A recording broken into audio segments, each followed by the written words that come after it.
Manufacturing Reimagined program. It's a series of webinars and virtual workshops to help manufacturers address COVID-related challenges, plus the opportunity to have one-on-one discussions with our solutions experts to get guidance on various COVID resources and find out about potential project funding. So I mentioned there's 4 programs. The other 3 programs include a PPE purchasing assistance program, virtual assessments to help companies optimize their operations, and the third one is the reshoring and rebuilding supply chain initiatives being led by the Center for Economic Growth, or CEG, and that's what we're going to focus on today, which leads me to my guests.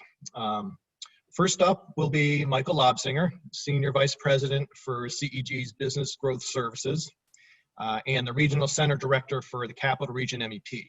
Michael directs his team in providing support to manufacturing and technology companies in growth, operations, sustainability, and business acceleration. And today he's going to tell us more about their reshoring and rebuilding supply chain initiatives.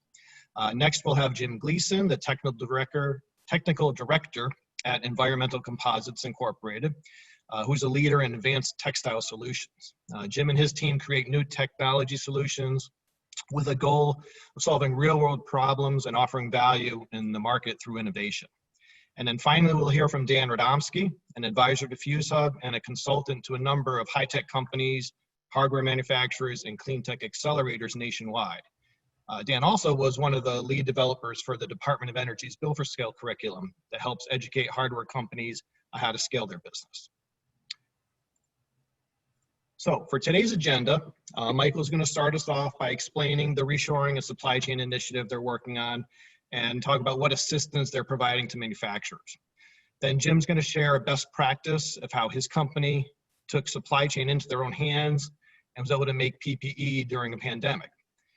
Dan will follow with some excellent advice on identifying and evaluating new suppliers, along with some exercises and tools that you'll be able to, well, initially you were going to be able to download them from the Remo platform and use them for your own business, but we'll get around that technical issue. Possibly in the follow-up email, we'll have attachments for those Excel files there. We'll figure that out. And then at the end, we were going to do a networking session where you'd actually get to sit down with presenters and do some Q&A. Since we had to revert to Zoom, we'll do a traditional Q&A platform where you can send in questions via the chat feature, and we'll address those at the end. And with that, I'm going to turn it over to Michael Lobsinger with CEG. So thank you, Eric. You can hear me okay? Hello, everybody, and welcome to the webinar today. My name, as Eric said, is Michael Lobsinger. I'm the Senior Vice President for the Center for Economic Growth. It's the regional economic development organization in the Capital Region, as well as the Manufacturing Extension Partnership Center in the Capital Region.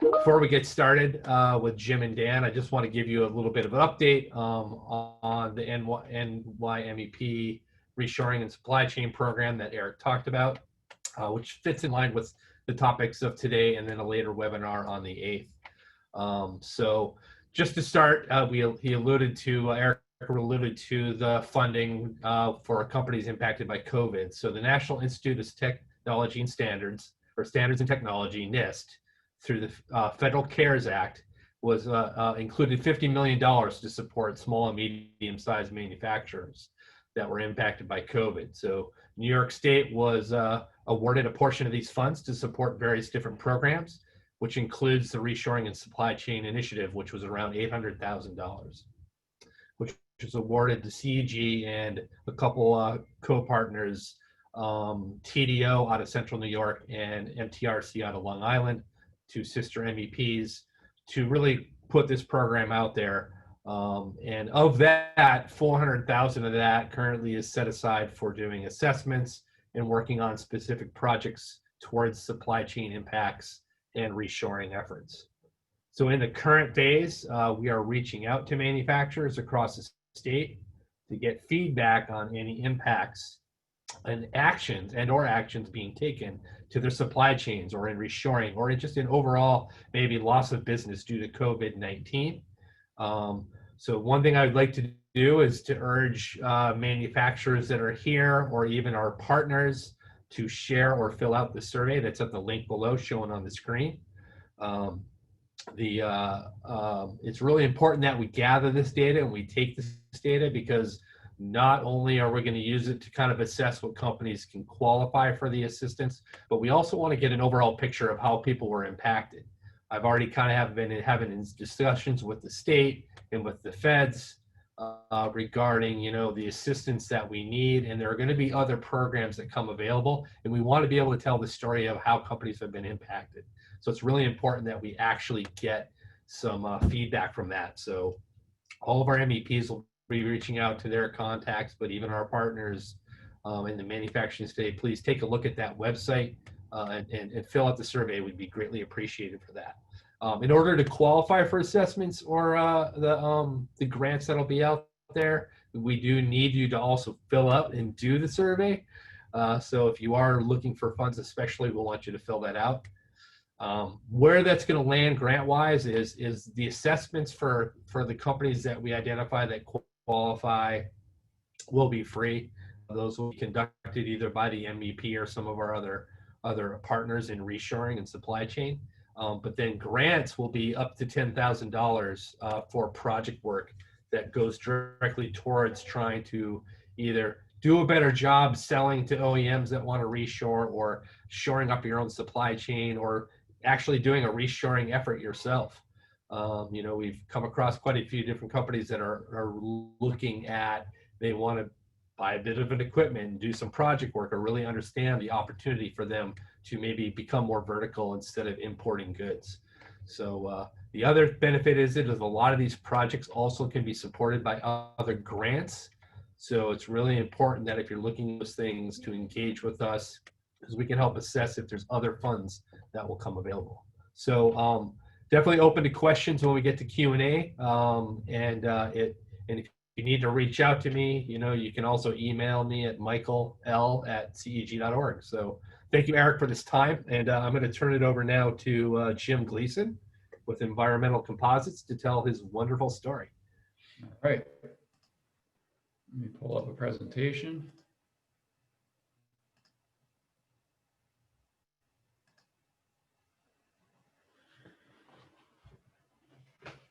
Is everyone able to see that screen?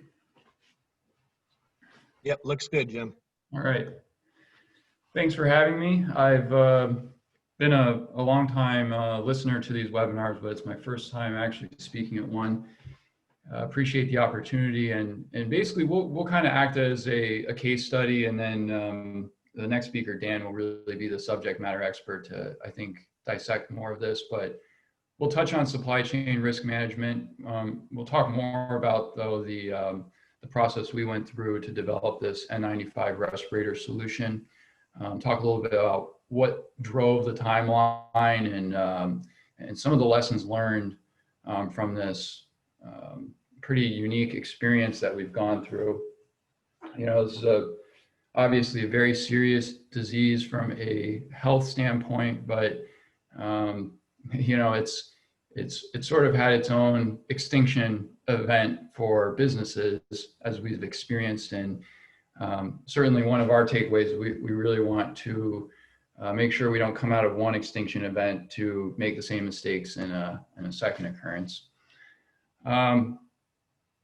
It's sort of obligatory in these presentations to have a boring first slide with a definition. So here's ours. Supply chain risk management is a system to eliminate or minimize supply chain issues on product quality and customer impact. And really the question as we go through these slides, that's really in our minds now, is how do these systems really serve us during a pandemic? What adjustments might need to be made to these philosophies going forward?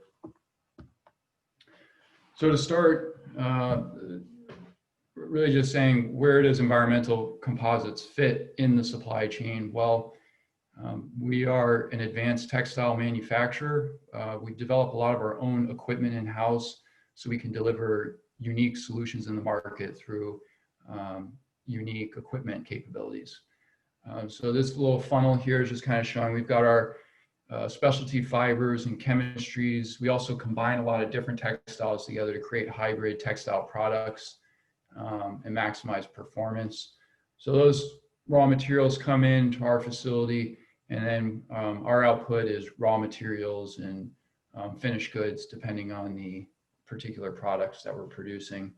And we do a lot of different markets.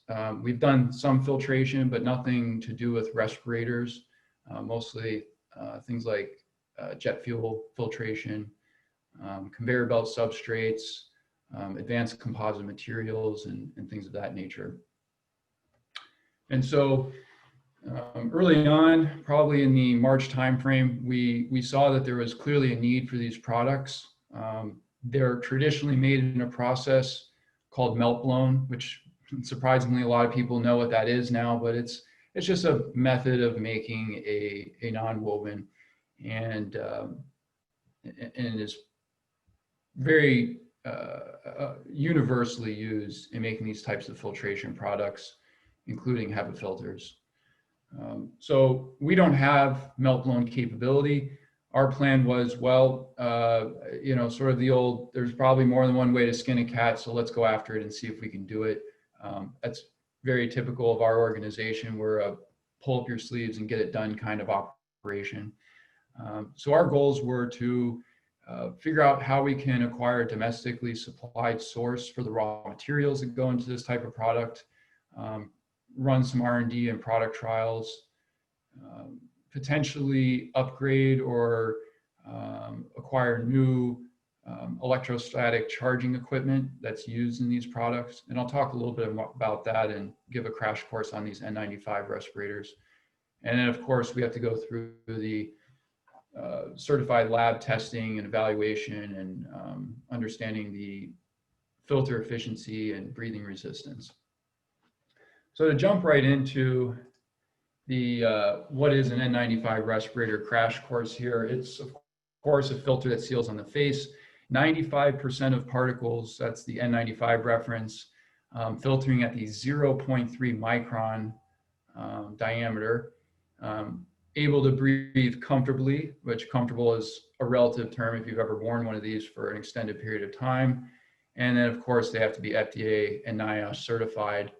This diagram is pretty good. It just shows some different sizes here. So it gives you an idea of the scale we're talking about. 90 microns, a grain of sand, 50 to 70 on a human hair. So dust and pollen, you're getting down into the 10 micron. You can see you get 5 of those across a hair. And then within that, you got 4 of these little 2.5 micron combustion particles and organic compounds. So at 0.3 micron, you really can't even see it on a scale like this, but there'd be 8 of those across one of these little red dots that zoomed in there. So we're talking about a very small filter porosity kind of design.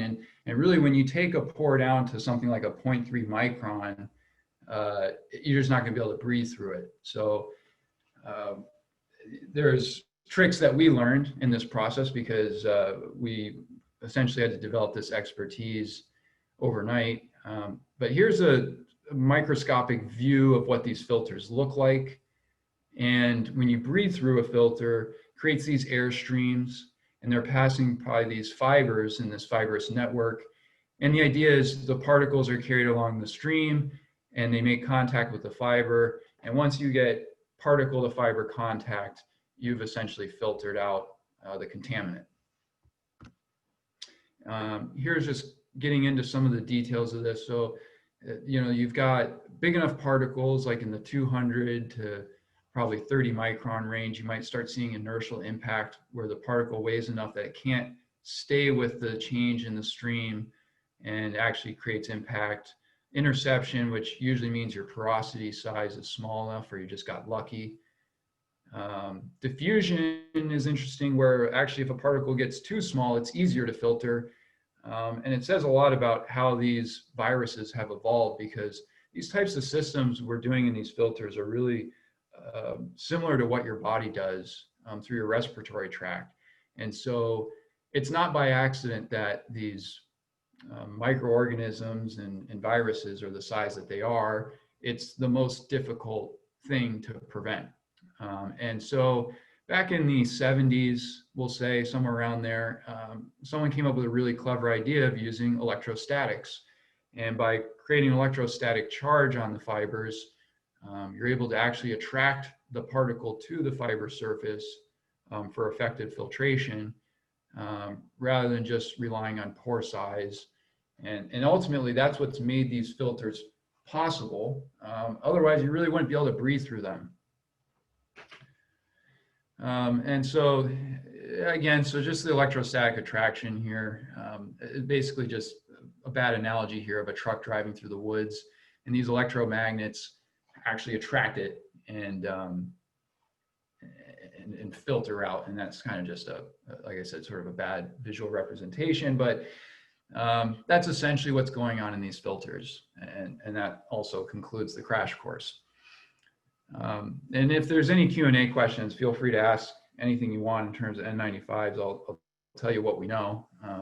But admittedly, there's probably a lot we don't know because we've only been doing this for about 6 months. So here's our development cycle. Nothing mind-blowing here, but we had to start somewhere, so we just kind of made our best guess. This is what, dissecting other products and saying, well, this is what it looks like to us.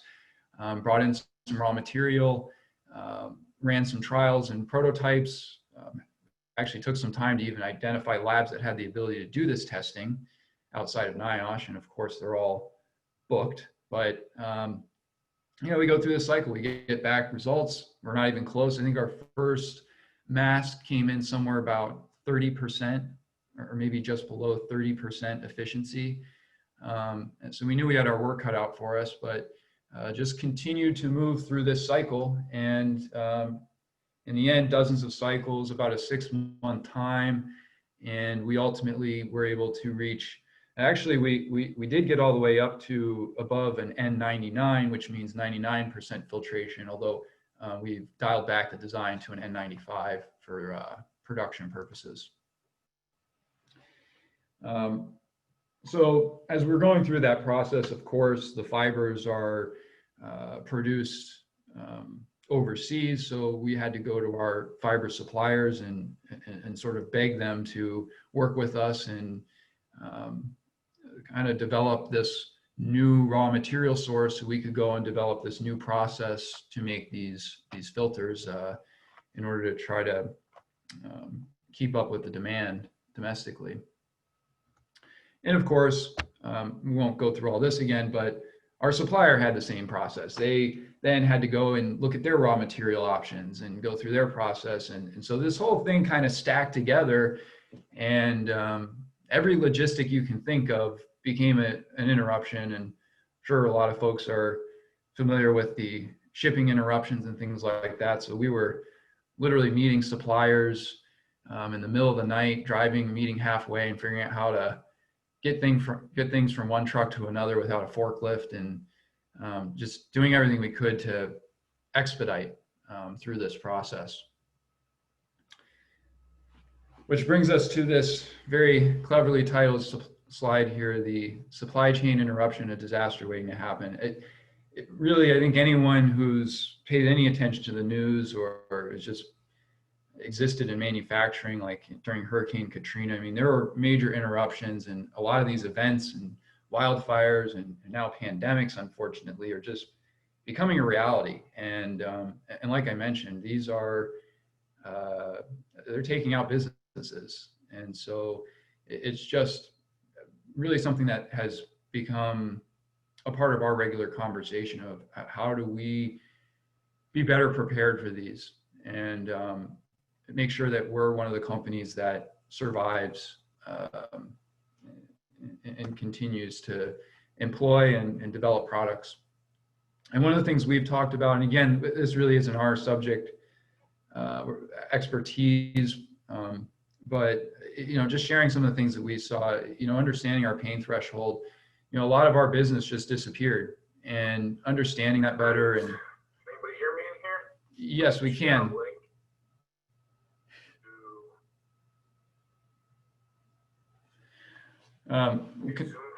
Zoom program event. Yep, the event's underway. Finish this event for today. I apologize for the technical issues of Remo. But if you want to join that Zoom event by using the link I just sent you in the chat,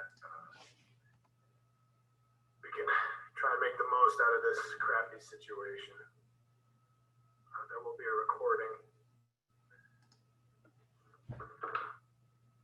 Hi, Kevin. You can hear me? Go ahead, Jim. I think we got that. Okay. Hey, we're all just adapting to the situation here. So appreciate everyone working with us through these technical difficulties.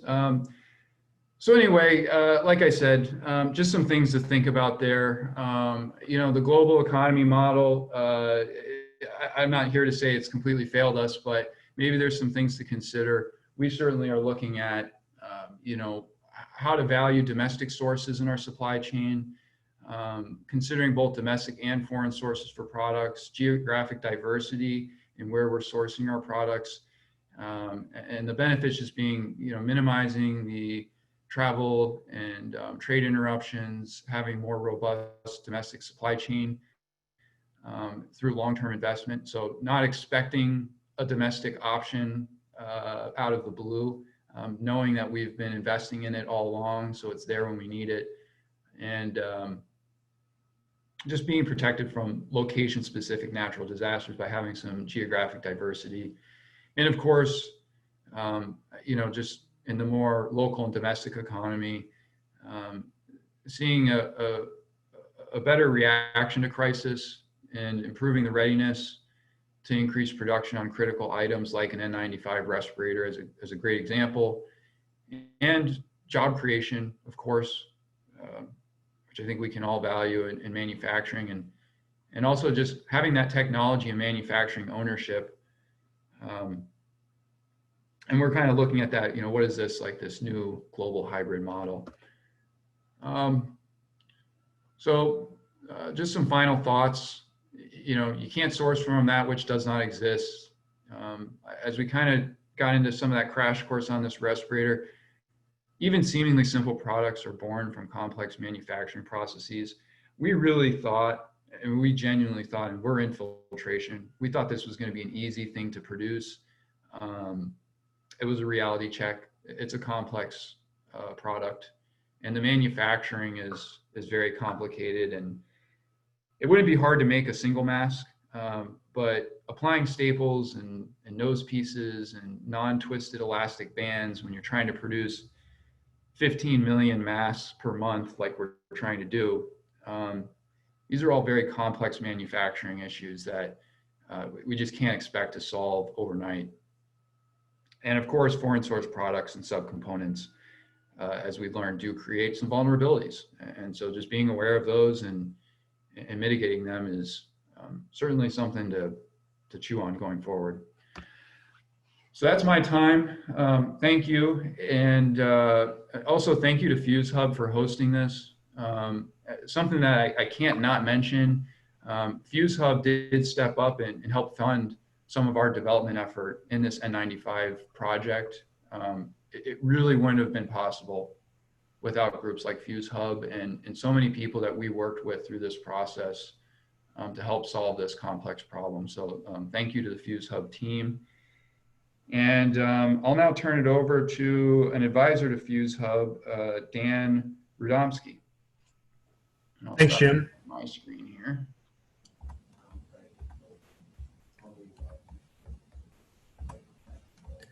Thanks. Should be able to see my presentation now. Eric, can you see it? Yep, looks good, Dan. Thank you. Okay. So yeah, as Jim mentioned, Dan Radomski, advisor to Fuse Hub, and really timely discussion around supply chain management, supply chain risk. I think what we've recognized over the last couple of years, not just with the pandemic, but with trade wars and tariffs, is a global supply chain that is very different than it was just a few years ago, and certainly one that has been disruptive for many industries, many companies.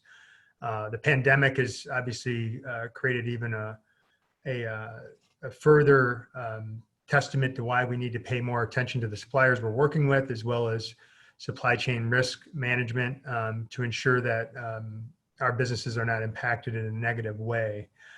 We certainly saw it with PPE, and when there was a shortage of personal protection equipment, whether it be for masks or gowns or face shields or respirators, reacting to even raw material sources as well as production of the final product became a serious issue. So what do we do about it? We think we need to take a look again internally as to how we identify suppliers, how we communicate, select, evaluate, and how we manage and contract and work to manage our risk throughout our supply chain, whether it's our tier 1 suppliers or further down into the supply chain as well. So let's start with supplier identification. Now more than ever, it's very easy to search for suppliers. Obviously on ThomasNet, manufacturing.com, wide variety of online sources to identify suppliers.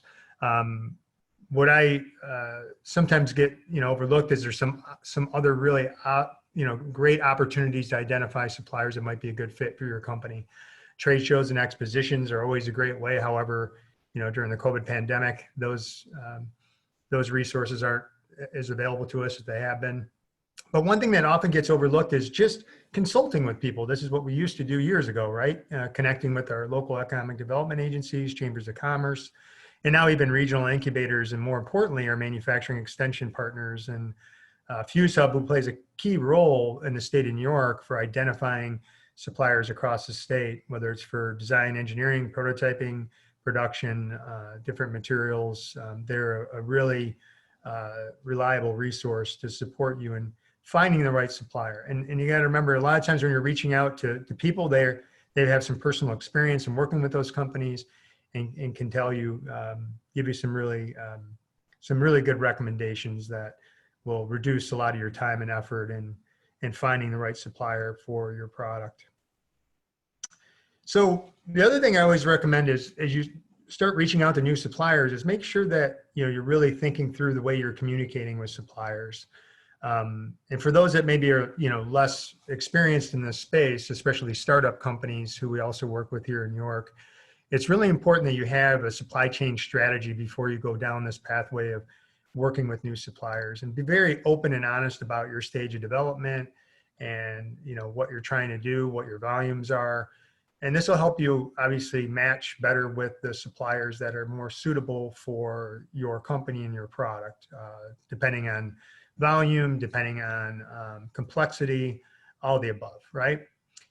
It's important that you come in with a list of questions, that you're prepared, that you have your part details, product specification sheets, supplier request for quotation, and you have a better idea of your timeline and when you need product, and target pricing and other terms. And more importantly, you really want to be very open and honest that you're looking for partners you can grow with and mutually beneficial relationships with. So as we get into the point where we've identified some good suppliers, then it comes down to supplier selection. And some of this is kind of 101, but it's important again to really be thinking through what the value proposition is that you're presenting to your supplier. What is this this opportunity not only mean to you, but what does it mean to the supplier, right? Opportunities for future growth. So making sure that you really have a plan of attack and a strategy for how you're selecting suppliers, how you're going to work with them, how you're going to communicate and connect and evaluate. And what we always recommend is really having an evaluation process and scoring matrix, right? And I love using this quote: if you fail to plan, you are planning to fail, right? So coming in with a plan is always going to be more effective than not. So in the supplier selection process, it's really important to have a criteria for evaluating suppliers, right? And the first thing we look to it always is the quality fronts, right? What is the company's expertise? Do they have quality certifications? They have an internal process for standard operating procedures. How do they do parts inspection, revision control, part numbers, all of this, rework. So making sure when you're evaluating suppliers that you're also evaluating these many different quality attributes. But also, it could be really important based on your product and the industry you're served, the supplier's familiarity with very specific industry regulations, whether that's automotive, aerospace, medical, and in some cases. So making sure you're identifying suppliers that have been there and done that specifically in your industry can be very helpful. And then obviously we always recommend audit the supplier's facility. Sometimes this is difficult to do around the globe, of course. But if it's a key supplier for a key component, key material that is a very big impact from a cost of goods sold and or performance and quality of your fully assembled product, then it's important to audit those suppliers. And then one of the things that gets overlooked that I think is really, really important is understanding your supplier's capacity constraints. So understanding really what their volume limitations are on an annual basis, monthly basis, weekly basis, for specific parts, components, materials, and their ability to scale or limitations of scale over time is pretty critical. If I've seen it once, I've seen it 1,000 times where companies run into issues where a supplier cannot meet their volumes, cannot meet their scaling requirements, and then they, in some cases, run into issues where they can't deliver product to their customer. And another few things that maybe get overlooked and that are really important when evaluating suppliers is the level of detail the supplier puts even into their quote. Is it detailed? Is it line itemed? How progressive the quote is? Are they asking the right questions? And do they really understand the specifications of your product? And then also one of the things that quite often is, a mistake made by companies is, not really understanding the suppliers are reaching out to and understanding, are they kind of a prototyping and low volume supplier? Are they more of a medium-sized manufacturer? Or are they a high volume manufacturer? I've seen a lot of startups, for instance, reach out to high volume manufacturers who obviously, are not aligned in their production and customer strategy. And then the thing that Jim brought up and something that is absolutely critical, especially in today's day and age, is having multiple sources for each material and component, especially those key components and or sub-assemblies that you could run into issues where you have shortage of supply. Many companies have a sole source supplier because they know them and they trust them and they feel good about them. And even those very reliable suppliers have issues at times. They run into supply chain disruptions themselves downstream with materials. They have major turnover in their production facility. And or they have downturn or a more important customer picks up their volume and then they have to turn down the spigot for supply of others. We see this quite commonly happen, and then obviously when we have supply chain disruptions from overseas, this is where a domestic source supply becomes even more important. One of the things that I also recommend when we're looking at supplier selection and bringing on new suppliers is to consider the value proposition to the supplier themselves in the evaluation process. So too often we're just thinking about our needs and what we need, but obviously if you're going to be successful, you're picking suppliers that you can grow with that are mutually beneficial, and really understanding what that value proposition in their eyes can help you even not only identify the right supplier, but develop the best type of negotiation and contract with partners. So let's look at some supplier evaluation pathways, right? So obviously one is quality and reliability, and that's really understanding in the evaluation process, do they have a quality management system? How do they do on delivery performance, fulfillment quality, yield and scrap rates? Also, another measure that sometimes gets overlooked is understanding how responsive the suppliers are, especially in order fulfillment, lead times, even how they reply to how quickly they sign an NDA or how quickly they respond to an RFQ can sometimes be an indicator of responsiveness of suppliers. And then another thing that often gets overlooked is flexibility of the supplier. And sometimes we don't even address this when we get in the quoting process, and we really need to, which is, how would you respond to product design changes on our part, or volume scaling, and tooling adjustments? What if we need to make adjustments to tooling or work holding or fixtures? If there's rework that's involved due to bad product and yield, how is that handled? So understanding how a supplier is, flexible around working with you up front can be very helpful in choosing the right supplier. And then cost. A lot of times we just look at the cost that comes into the quote, but really understanding the detail behind how they come up with their cost of goods sold, the more detail and their structure can give you a good indicator of the quality of that supplier, as well as how they handle warranty, rework, and their flexibility around amortizing and tooling costs and a per piece costs. And then asset management. Another thing that sometimes does not get discussed when evaluating suppliers is really understanding the supplier's flexibility in inventorying parts so that you have just-in-time delivery into your facility and or to your customer. And then how they manage tooling and other assets. This is no surprise to those that have been through it, but a lot of times injection molding tooling and other types of tooling has a life on it, and knowing what that life is and being able to report that out and do a good job of future asset planning of when you need to either rework that tool and or purchase a new tool is very important to fit into your working capital and cash flow requirements as a company. So here's an example. This is one of the forms that Eric was referring to. This is just a standard template, supplier audit worksheet.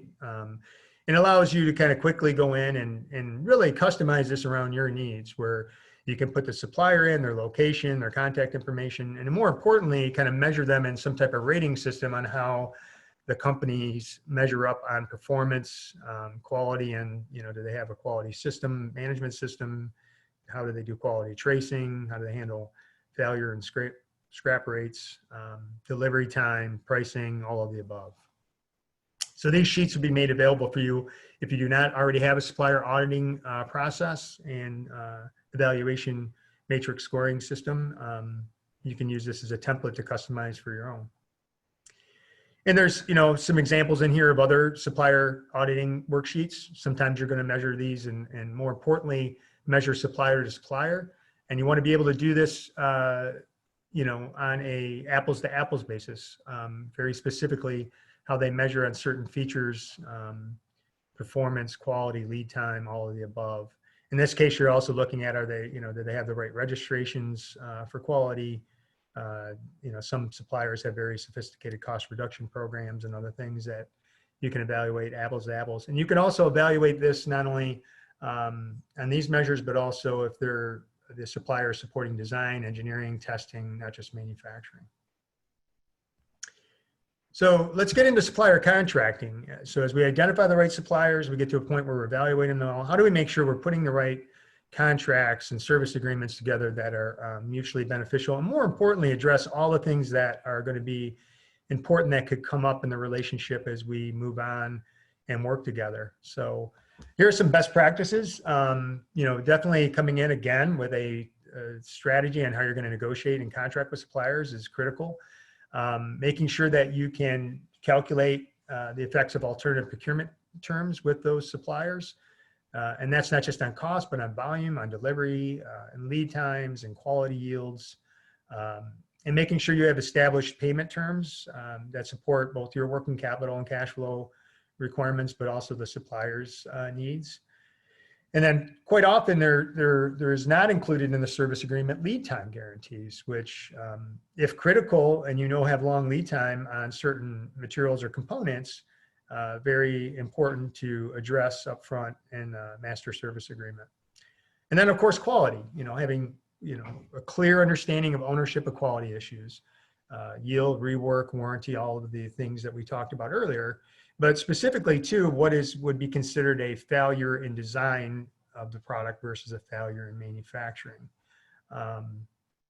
Too often, this is actually when a situation of failure happens in the manufacturing process, there is finger pointing on this is a design failure versus a manufacturing failure. So working out those things up front is very important. And then, as I mentioned, who pays for poor quality rework and or missed deadlines.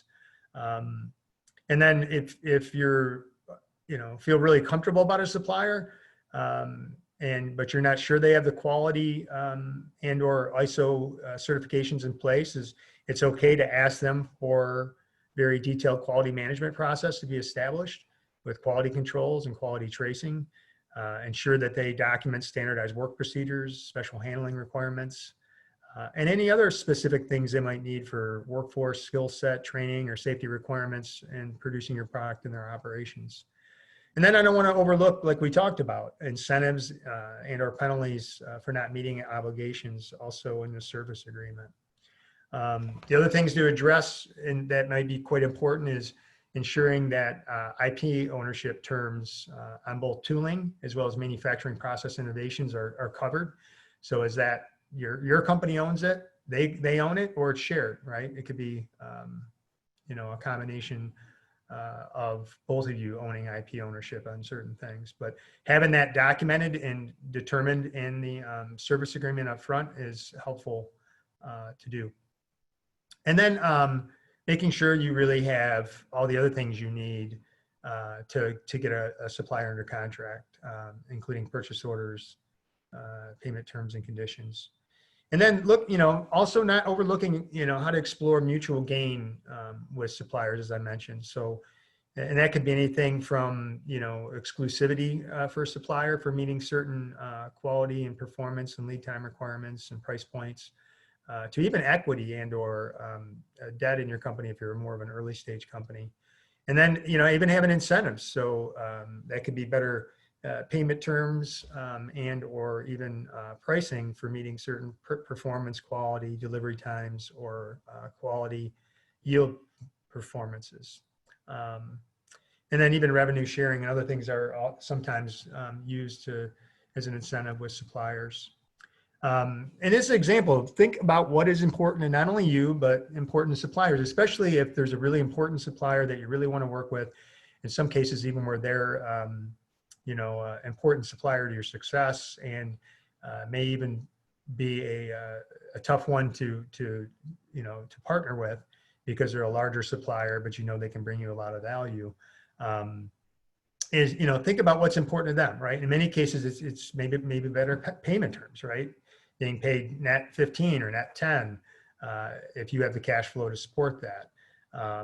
Also, giving them shared IP ownership on manufacturing innovation or tooling. And then in some cases, giving them approval just to even promote the fact that they are and advertise that they're doing work with you. Too often, companies want to keep their suppliers, a secret, which can be really important for some products and some industries, of course. But sometimes just that ability to advertise might be something that would really help you in negotiation to get the right terms for both parties. So now I'm going to switch to supply chain risk management. This is something Jim talked a little bit about, Eric talked a little bit about, very important thing to be thinking about in today's day and age. Many I work with, and this is even very established firms, do not have an established risk management system for their supply chain. And that, obviously overlooking some of the global supply chain dynamics like we talked about, or even trade policies and regulations create disruptions. And if you're not planning for them, it could, be devastating to some companies. And then, also some supply chain risks that are less obvious is when you have too much customization in your own product design, it limits the number of suppliers available and other things. So you can address that by making, in some cases, very slight adjustments to your product design to have more common components. And then, as we pointed out, relying on one supplier and the failure to actually line up multiple sources for key components can also be a major risk for a company that you want to address and have a risk mitigation plan to reduce your risk as a company. And then we talked about allowing, some other common mistakes in supply chain and overlooking is really not having control over your tooling or even your component drawings and relying on your supplier for that. And then when you need to switch suppliers, you don't have access to the CAD or the tooling or the drawings. And then obviously other, risks to the supply chain are, poor quality management, no real parts tracing and quality tracing system in place. And more importantly, just, overlooking how important it is to have a strong working relationship with your supplier. And in some cases, we try to beat down our suppliers, and it results in very low margins, and then they find themselves cutting corners, if not failing. And we have to remind ourselves, if they fail, you fail, right? So supply chain risk categories, they come in many forms. So when we decide to put a supply chain risk assessment together, It's important that we know all of the potential risks that we have available to us. We talked a lot about number 3 here, supply chain performance, quality delivery, capability, capacity, service levels. But there's also environmental and regulatory, as we talked about, disasters, trade policy.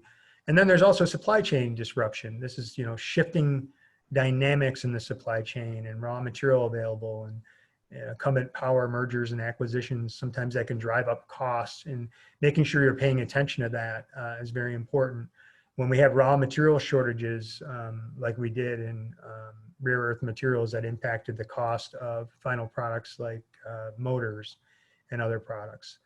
So paying attention to that and knowing how to mitigate against those risks is always very important. And then other risks that we see in the supply chain, sometimes we don't always have visibility to. So that's turnover in our own suppliers' facilities. They lose a key or multiple key, machinists or engineers can have a big impact on our product, as well as their financial health. We are likely to see many suppliers go out of business or run into limited capacity and other issues. So making sure that we know the health and stability of our suppliers is going to be critical over the next 12 to 24 months. So what does supply chain risk assessment look like? This is one of the worksheets that we're going to make available, template for going through a supply chain risk assessment. I'm actually going to pull this up in Excel form so I can kind of walk you through it real quick. And supply chain risk assessments can be done many different ways. It can be done on materials, it can be done on parts, it can be done on more in general on quality, equipment, facilities, lead times, working capital, safety procedures, all sorts of things. But to make it very simple and kind of walk you through this kind of standard, template that can be a lot of value, I'm selecting, a fictional product that has a battery module, right? So in this case, you would take a look at what the risk factor is with the supply of that battery module. In this case, we're recognizing as our company that the lead time is a big issue, and that it's maybe as far out as 3 months to get delivery. It's not an internal risk, meaning under our control. It's really an external risk with our supplier. And the variable here is that the reason it's a long lead time is that we're sourcing it out of China. So once we recognize that this is our risk and what we're dealing with, we have a long lead time for a battery module. Then we take a look at the inherent risk evaluation of that issue. So we look at that in 3 levels: severity of risk, likelihood of risk, and our ability to mitigate that risk. So in this case, our severity of not receiving that module for our electric vehicle is very high. So if we can't get that in, we can't integrate it into our vehicle, we can't sell our vehicle, very high risk. How likely is it to happen? We would consider it very high likelihood, especially with supply chain disruptions globally and other factors like tariffs, as a very, very high risk and something we need to address. And then our ability to mitigate it is very low, right? It's a bit out of our control. And it's something that we need to really look at a control mitigation strategy. So not every risk requires a really rigorous risk management and risk control mitigation strategy. But in this case, due to the high risk factors, we need to put a plan in place to address it. So there's a couple of different ways we can address this, right? One, we can address it by having a control action plan about expanding inventory. So what we do is we take on and we buy more modules, maybe have 1,000 in inventory. So if we run into a supply chain disruption, we can buffer that with that. Now that also comes at our expense because we have to take on that cash flow requirement to get that inventory in the door before we get payment on our vehicles.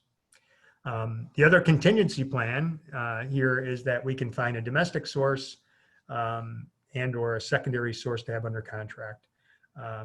And we're seeing a lot of this now, and big companies do this, right? Where we actually, as a contingency, we actually take our 1,000 units a month and we separate the volume into 2 suppliers.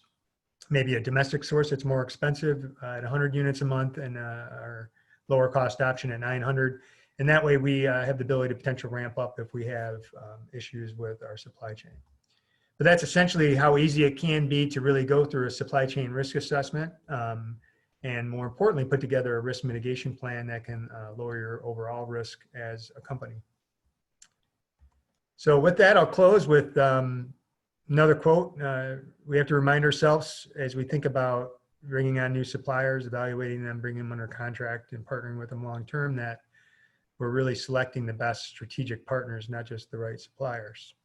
I encourage you guys and everybody that's on the line to definitely reach out to FuseHub, not only for these worksheets, but for advice on how to, manage your supply chain, identify new suppliers, and then risk assessment of your supply chain. Thank you. All right, thanks, Dan. All right, perfect. Bear with me a second. I go back into sharing my screen here.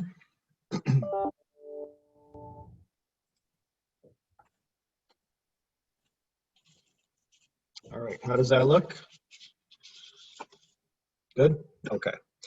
So thank you, Dan, Jim and Michael as well. So it's a little bit of a twist on the ending here. We were going to do a networking session in Remo.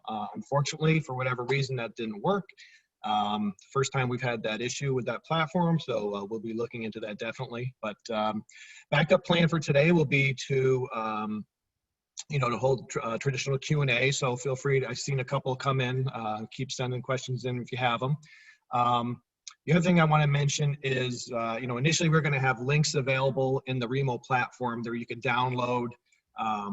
The backup plan now is when we send a follow-up email to all the people that registered, we'll include those links in that email. So you'll be able to check out the other New York MEP COVID recovery programs. As I mentioned, there's the four programs there. We'll have a link to the survey that Michael mentioned, where you can go in and do the survey and find out more information. We'll have a link to this program, the Manufacturing Reimagined, so you can look at our funding opportunities and request a resource report where we can kind of customize it and pair you up with any resources that may be helping you with specific COVID issues. And then as Dan mentioned, we'll have a link to those worksheets as well. So one other thing I want to mention quickly is the second part of this series on supply chain is happening Thursday. It's all about reshoring. We have a special guest, Harry Mosier. So if you haven't already registered for that, definitely look into it. And for now, I'll say we'll still plan on using the Remo platform. If that changes, obviously we'll communicate that. So for now, I want to say thank you to everyone for attending. We're going to open it up to Q&A. I've got a couple that I'm going to get started with. So Michael, I want to start off with you. And I wondered if you could just kind of maybe give an example of a company that might want to fill out the survey and reach out to you for help. And what would be like not like the perfect company, what would be like an ideal scenario where somebody might come to you and what kind of help could you give them? Sure. So a couple things, if companies that are 10 or more employees, 5 million or more in revenue, kind of fit the model. If you're kind of smaller than that, you're probably doing a lot of stuff domestic anyway. Even a little larger than that, you're doing a lot of things domestic. Where that might shift a little bit and allow others is that if you're trying to target a new customer that is maybe importing something already, but they're looking for domestic suppliers. And then, so how do you line up for possibly being maybe a vendor to them? As you even saw in Dan's assessment of looking at suppliers, you have to go in thinking that OEM or that tier 1 or tier 2 is looking at me like this.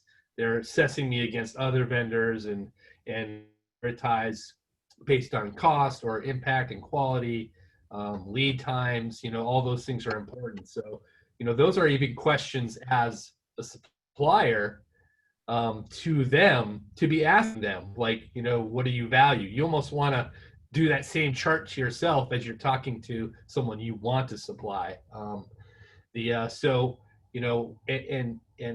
there are companies that have lost business or are looking to gain more business, so the tools and things that we have can also help going up the chain, not just down the chain. The other ideal things, high value things. If you are using high value skilled labor, that's good. If you have a relatively automated process, using CNC machines, using maybe some robotics or things like that, we don't have the workforce that we traditionally had where it's just a lot of bodies assembling things. Some of those things will benefit you because you're able to scale those more to reduce your costs and become more efficient. What we're finding as we go through the process is you may find that cost-wise, you may only be like 20% off from a competitor. And through some of the assistance from the MEP program and our partners, you could reduce, improve your operations and identify maybe better suppliers to where you can get within 10%. Well, now if you're within 10%, you become a little bit more attractive to a domestic supplier, or to a company looking for a domestic supplier. Yeah, good. Next, Jim, I wanted to ask you. So when COVID hit, you guys obviously saw a need. There were no suppliers available for this raw material. You came up with your own. Now that you're kind of making that material, making these masks, are you finding that you're becoming a supplier for others to make these masks, or are you strictly focusing on the finished product? Really both. We originally wanted to just, we're really more suited to just produce the raw material. But in all the confusion, when everything was happening, there just wasn't any clear customer to convert the material, at least domestically.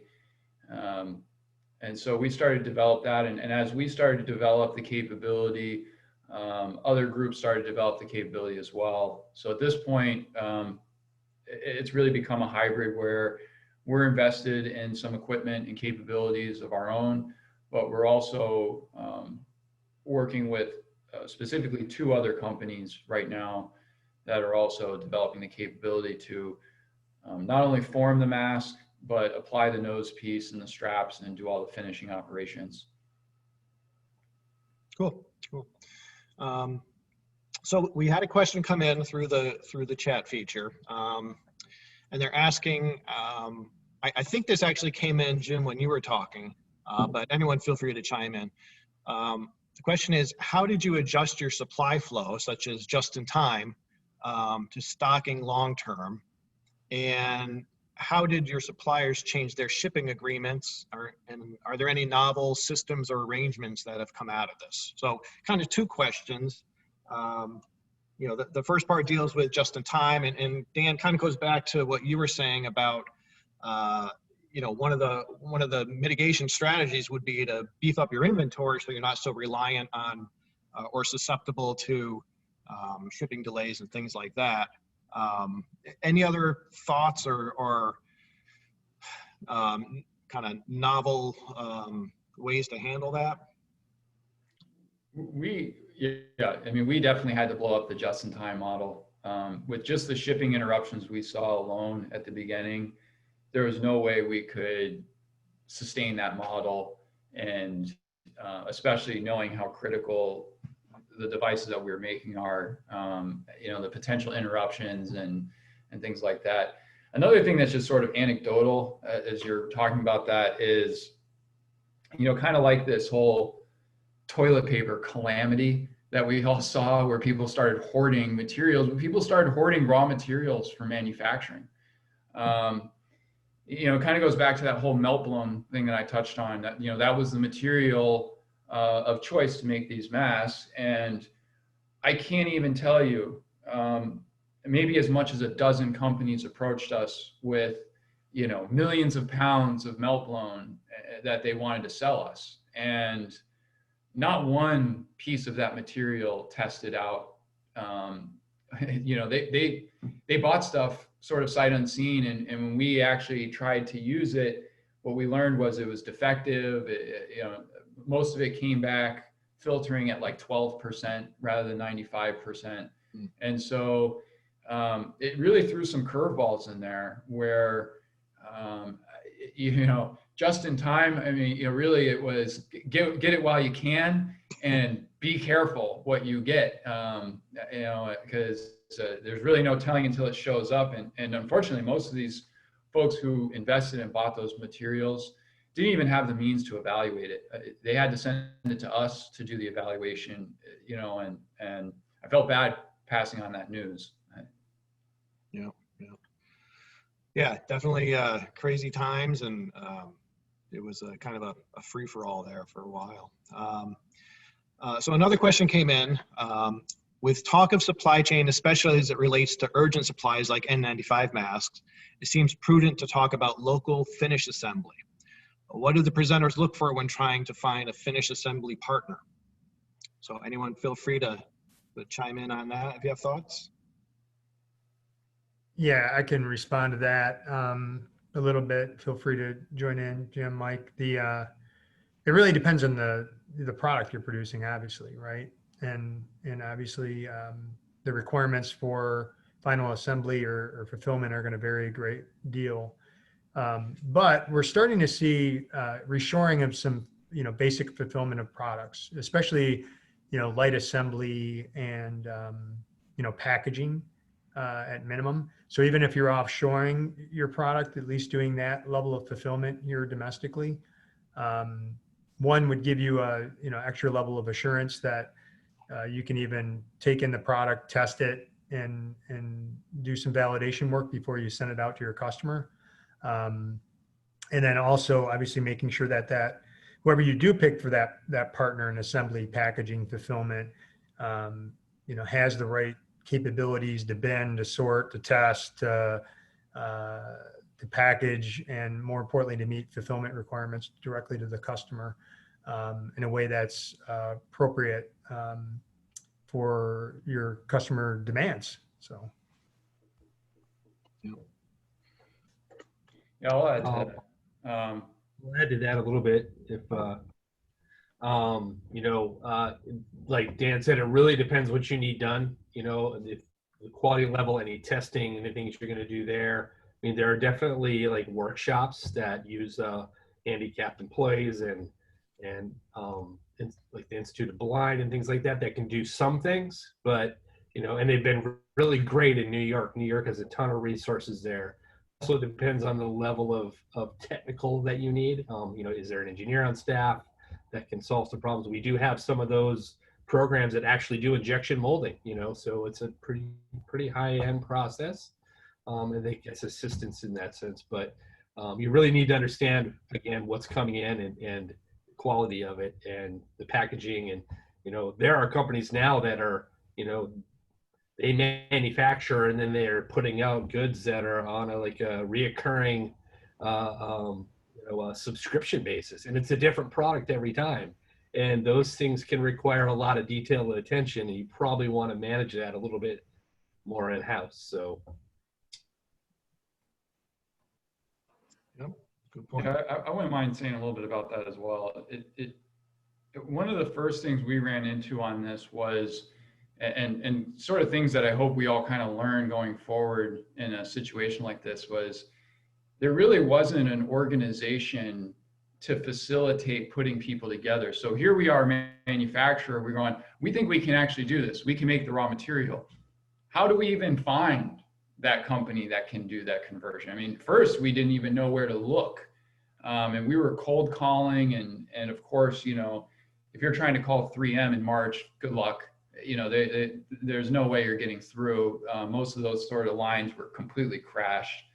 So it was a real minefield. And then the companies that we did finally identify, you know, a lot of them told us they were sourcing equipment out of China, sight unseen, and that it was fully automated, turnkey when it arrived. And we kind of told them, well, it really can't be, because no one's ever made the material that we're making right now before. This is a totally new thing. So people's trying to source equipment from overseas that they have no idea or in-house capability to modify or things like that became problematic. So working with companies that had a good domestic source, and we saw companies in terms of forming the mask, we saw companies get quoted $800,000 for a piece of equipment, and we saw companies get quoted $80,000 for the same piece of equipment. So having an expertise, some sort of expertise in manufacturing, having existing facilities, and a really big one that we ran into was being invested in the NIOSH and FDA process. And this is very specific to the N95s, but being very invested in understanding that approval process, because you don't have a prayer in passing that approval if you're planning on figuring that out in the final weeks of what you're doing. It really had to start from the very beginning. So that was some of the things that we observed specifically on the N95 respirators. Yeah, good points. So let's take one more question and then wrap up. And Dan, I think this will be a good one for you. So the question is, there's been a lot of discussion of strategic supply chain development following up from the disruptions caused by COVID. What are the areas of manufacturing with the greatest pinch points in domestic capacity that you've seen so far? Well, that varies quite a bit. Yeah. Obviously, we recognize some key materials and components that were almost all made in Asia when we went through the pandemic. A lot of that supply chain is recovered, though. So we're not seeing as many, shortage of supply of components that we did even just a few months ago, especially as the Southeast Asia spigot of manufacturing turned back on. However, we have some basic disruptions in raw materials just to the demand of certain things. I'll give you an example. The demand for electrification in everything, not just in vehicles, but floor sweepers, autonomous material handling, you name it, has led to a real demand in the raw materials that go into batteries, right? So cobalt in specific is gone through the roof, is in shorter supply. And it's one of the key materials in a lot of lithium ion chemistry. So, as we make, further improvements in manufacturing capacity globally in lithium ion batteries, the price was starting to come down, but then due to raw material short supply, the price actually has gone up in some cases. So, so there are also, because of trade, some of the trade wars we've been experiencing, disruptions in pricing are a bigger issue than necessarily disruption in volume and capacity of supply. And we're seeing that all over from consumer products to anything you would experience in aerospace, automotive, medical, or otherwise. Good. Well, Eric, you want to chime in, Michael? Yeah, do you mind if I add to that? Because I know some of this discussion about strategic is also, what are we as a nation looking at? That if something like this happens again, where's our backup going to come from? There is discussion about how can we make sure there is a level of domestic supply that, they may not be doing 100% or 50% or even 25% of the supply, but they have enough capacity or equipment or capability that we could scale them quickly. We ran out of toilet paper, and it's because a lot of it was imported, and a lot of the things that made toilet paper, like even here in upstate New York, up near Albany, we've had Cascade Tissue shut their doors. In fact, they were moving to another location. I'm not even sure that plant was fully running. So there's a lot of discussion in the paper industry. There was so much, we're all seeing the surgical masks, the non-medical surgical masks are all now available. You can find them at Home Depot, Walmart, everywhere, right? But that is now causing a shortage in being able to do sanitation wipes and other things because it uses the same material. So to like Jim, finding an alternative material is the solution and having that readily available. We also saw things like isopropyl alcohol. Couldn't find it anywhere. No hand sanitizer. There was a shift to using ethanol. A lot of ethanol was not denaturized, and there's things that if you want to get it actually approved for use in medical, it has to have certain things. It has to be denaturized so you don't drink it. But we saw these shifts, but also these problems with the process and getting people approved. And we have a long way to go because I think there's definitely the ability to add these capabilities on, but we got to make sure people are following the guidelines of FDA approval and NIOSH and all these things to be sure that they're ready to go when this happens again, because something like this is going to happen again. And we just got caught up this time not being prepared for it. Yep. Yeah. Good closing thoughts. Well, thank you again, everyone, for tuning in. Thank you to my speakers, Dan Radomski, Jim Gleason, Michael Lobsinger. Just a reminder, if you haven't already registered for the event on October 8th, Supply Chain Part 2, Reshoring and Using Total Cost to Buy and Sell Smarter. That's going to be all about looking at a true cost of the product, not just the quoted price, but all the implications that has with delivery and the risk of being out of inventory and things like that. So really important discussion to tune into. Everyone that registered will receive a link, which will have a recording of this webinar. It'll have all the website links I referred to, including the CEG survey, the resource report, and then the workshop template. So thanks again, everyone, for participating, and have a good day. Thank you. Bye.